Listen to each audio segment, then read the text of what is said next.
के लिए मुझे निर्देशित किया गया है। आप सबको बधाई और शुभकामनाएं।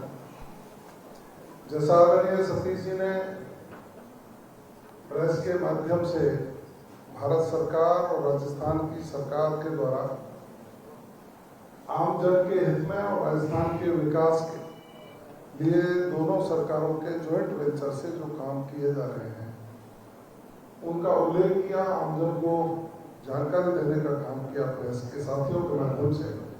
आदरणीय प्रेम जी, हमारे मेहरवा साहब, उप मुख्यमंत्री जी ने पूरा खाका आपके सामने शहरी विकास और अन्य योजनाओं के बारे में बताया है। देखिए, देश के यशस्वी प्रधानमंत्री आदरणीय नरेंद्र मोदी जी के नेतृत्व में राजस्थान प्रगति के पथ पर बढ़ रहा है और अग्रणी प्रदेशों की श्रेणी में शामिल होने के लिए पूरे भरसक प्रयास करके राजस्थान की जनता के हित में माननीय मुख्यमंत्री जी काम कर रहे हैं।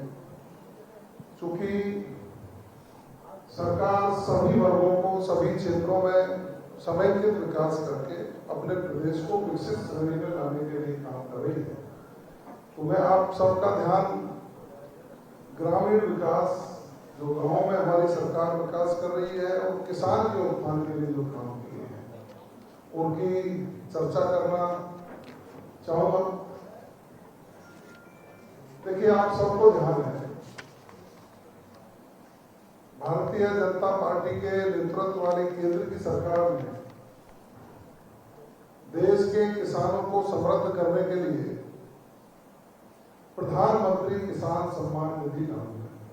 देश में पहली बार हुआ कि जब किसान के खाते में डायरेक्ट सरकार उसकी सहायता के लिए राशि देने का काम करे और 6,000 रुपया प्रति किसान उसके खाते में सरकार के द्वारा ट्रांसफर किया गया।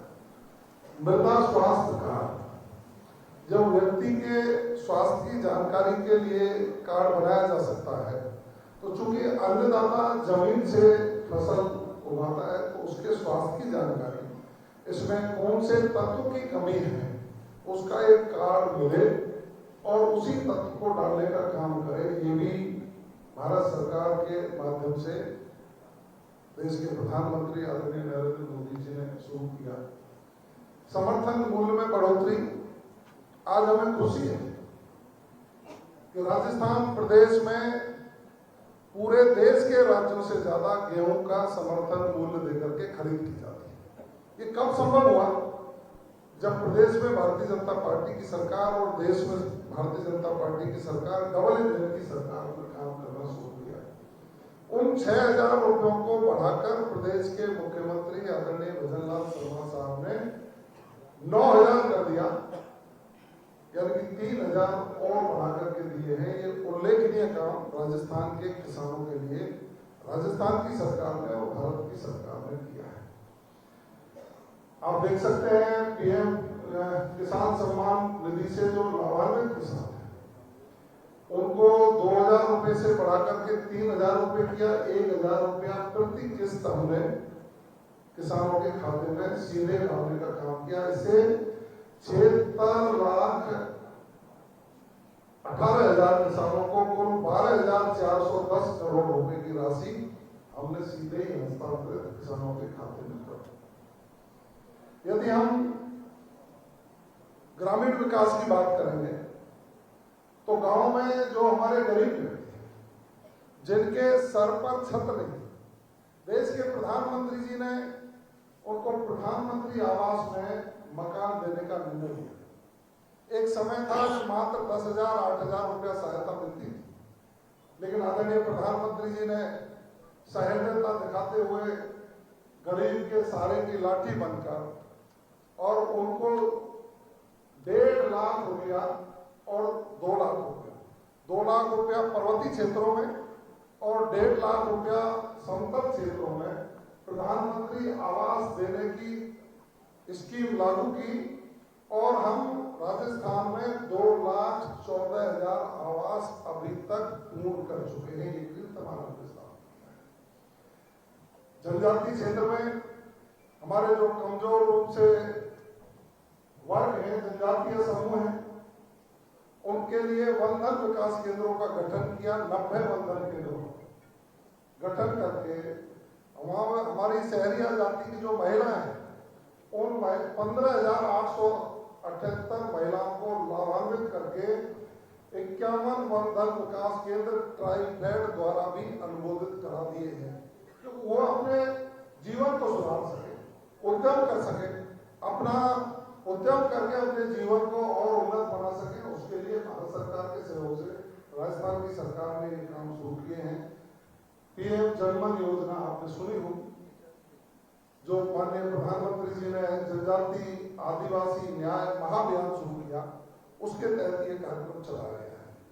15वां जो वित्त आयोग है, उस 15वें वित्त आयोग में 6,364 करोड़ रुपए की लागत से 2,42,000 काम हमने पूर्ण करा दिए।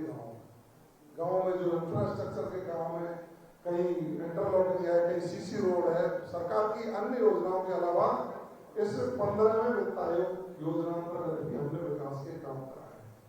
देश के प्रधानमंत्री जी समय समय पर आह्वान करते हैं स्वच्छ भारत अभियान, स्वच्छता को विशेष ध्यान देकर अब हर व्यक्ति के जहन में ये बात आती है कि मैं कहीं गंदगी नहीं फैलाऊं, तो देश के प्रधानमंत्री जी सामाजिक सरोकार के विषयों को भी उचित मंच से जनता के बीच में पहुंचाने का काम करते हैं और सरकार की योजनाएं लागू करके उसको और अच्छे तरीके से कैसे सक्सेस किया जा सकता है उसके लिए काम किया। तो मैं समझ सकता हूं कि 2,91,000 व्यक्तिगत शौचालयों का निर्माण, 5,027 सामुदायिक शौचालयों का निर्माण सरकार के सहयोग से करवाया गया है। 41,038 जो ठोस एवं तरल संसाधन प्रबंधन है उसके विस्तारण के लिए काम किया है। 21 जिलों में गोवर्धन योजना यानी गोबर गैस के माध्यम से बायोगैस संयंत्र जो स्थापित किए हैं उनको भी स्थापित करके लोगों को गैस उपलब्ध हो सके, ये व्यवस्था सरकार के द्वारा की गई है। और एक बड़ा कदम कि गरीब व्यक्ति जब कभी बेटी की शादी करे या छोटा मोटा कोई आयोजन करे, बर्तन उसको किराए पे लेने पड़े, टेंट हाउस वाला महंगे बर्तन दे, 1,000 पंचायतों में 1-1 लाख रुपया देकर के बर्तन बैंकों की स्थापना राजस्थान की सरकार ने की। जो पंचायत में उपलब्ध रहेंगे तो गरीब व्यक्ति अपनी बेटी के हाथ पीले कर सकेगा, छोटे मोटे आयोजन कर सकेगा, दूसरी चीजें कर सकेगा, उसको किसी टेंट हाउस वाले की तरफ देखना नहीं पड़ेगा। इसलिए गरीब का संबंध बनने का काम राजस्थान की और भारत की सरकार कर रही है। यही तो है असली भारतीय जनता पार्टी का जो उद्देश्य है, अंत्योदय। पंडित दीनदयाल उपाध्याय जी ने जो सोचा अंत्योदय, और हमारे पूर्व मुख्यमंत्री आदरणीय भैरव सिंह जी शेखावत साहब ने अंत्योदय को सबसे पहले राजस्थान में लागू किया और उसको आगे बढ़ाने का काम देश के प्रधानमंत्री जी और प्रदेश के मुख्यमंत्री आदरणीय भजनलाल शर्मा जी कर रहे हैं। अंतिम पंक्ति में बैठे व्यक्ति को समृद्ध करके हम राष्ट्र की मुख्य धारा से कैसे जोड़ सकते हैं, सारी योजनाओं को लागू करने का काम किया जा रहा है। अब कांग्रेस के साथ ही कहते हैं कि राजस्थान के मुख्यमंत्री दिल्ली क्यों जाते हैं, अब भी उनको जवाब नहीं मिला क्या? अब भी उन्होंने आत्मचिंतन नहीं किया क्या कि राजस्थान के मुख्यमंत्री दिल्ली क्यों जाते हैं? राजस्थान के मुख्यमंत्री आदरणीय भजनलाल शर्मा जी भारत सरकार से समन्वय स्थापित कर राजस्थान का सर्वांगीण विकास करना चाहते हैं। इसीलिए 3 घंटे के दौरे में राजस्थान को रिफाइनरी, मेट्रो, दूसरी चीजें परसों उन्होंने सैंक्शन कराई कि देश के प्रधानमंत्री जी का जो तोहफा राजस्थान की जनता को मिला है, आदरणीय सतीश जी जैसे कह रहे थे, निश्चित रूप से राजस्थान की आर्थिक स्थिति भी सुधरेगी और जरूरत की चीजें भी मिल पाएगी। मैं समझ सकता हूं कि मुख्यमंत्री जी एक सच्चे जनसेवक का दायित्व निर्वहन कर रहे हैं। पूर्व मुख्यमंत्री जी जो 3 बार रहे, उनका बयान में सुन रहा, पता नहीं वो कहां से निकाल कर गए। अरे आपने राजस्थान में जो रिफाइनरी लगने वाली थी उसका भट्टा बैठाने का काम कांग्रेस के राज में हुआ। हम तो आभार व्यक्त करते हैं, साधुवाद देते हैं देश के प्रधानमंत्री जी को कि उन्होंने इस परियोजना की लागत राशि भी बढ़ाई और उसके प्रथम फेज का शुभारंभ भी इस अप्रैल के महीने में 21 अप्रैल को प्रस्तावित है। ये काम करने के होते माननीय मुख्यमंत्री जी के प्रयासों से ये बड़ी बड़ी परियोजनाएं जो आदरणीय प्रेम जी ने और आदरणीय सतीश जी ने कहा, ये लागू हो पा रही है और राजस्थान को अधिक आर्थिक मदद भारत सरकार की ओर से मिली। अब कांग्रेस के लोग सत्ता में रहते हुए कुछ कर नहीं पाए, सिर्फ राजस्थान की जनता को इंतजार कराते रहे और हम माननीय भजनलाल शर्मा जी जब योजनाओं को लागू कर रहे हैं, युवाओं को रोजगार दे रहे हैं, महिलाओं को समृद्ध करने का काम कर रहे हैं, किसान को उन्नत करने का काम कर रहे हैं और गरीब का कल्याण कर रहे हैं, तो कांग्रेस के लोगों पे बात पच नहीं रही है, तो उन जुलून बयानबाजी करने का काम। आप देख सकते हैं, तुलना यदि आप करो कि कांग्रेस के शासन में उनके मुख्यमंत्री दिल्ली क्यों जाते थे और अब भारतीय जनता पार्टी के शासन में माननीय भजनलाल शर्मा जी दिल्ली क्यों जाते हैं, तो मेरे दिमाग में एक बात आई है कि अब विकास की परियोजनाओं को धरातल पर लाने के लिए भारत सरकार का सहयोग लेने के लिए जाते हैं और कांग्रेस के उस समय के मुख्यमंत्री आदरणीय अशोक गहलोत जी दिल्ली रिचार्ज कूपन डलवाने के लिए जाते थे कि जितने दिन का रिचार्ज कूपन डलेगा उतने दिन सरकार चलेगी और फिर दिल्ली भागेंगे। आपने उस समय की परिस्थितियां निश्चित रूप से देखी होगी। 2.25 साल में माननीय मुख्यमंत्री जी के नेतृत्व में राजस्थान जिस तरह से एक विकास का नया अध्याय शुरू किया है, विकास की नींव रखी है और एक ठोस नींव जो रखी जा रही है, आने वाले दिनों में इसके सुखद परिणाम मिलेंगे ही। और जिस तरह का एक कुशल प्रबंधन माननीय मुख्यमंत्री जी के नेतृत्व में हुआ, आप देख सकते हैं कि पिछले दिनों कुछ योजनाओं की समीक्षा भारत सरकार के द्वारा की गई और उस समीक्षा में जब आकलन हुआ तो 13 राष्ट्रीय कार्यक्रमों में जो योजनाएं उनमें प्रथम स्थान राजस्थान की योजनाओं को लागू करने में राजस्थान को मिला है। ये हमें गौरव की बात।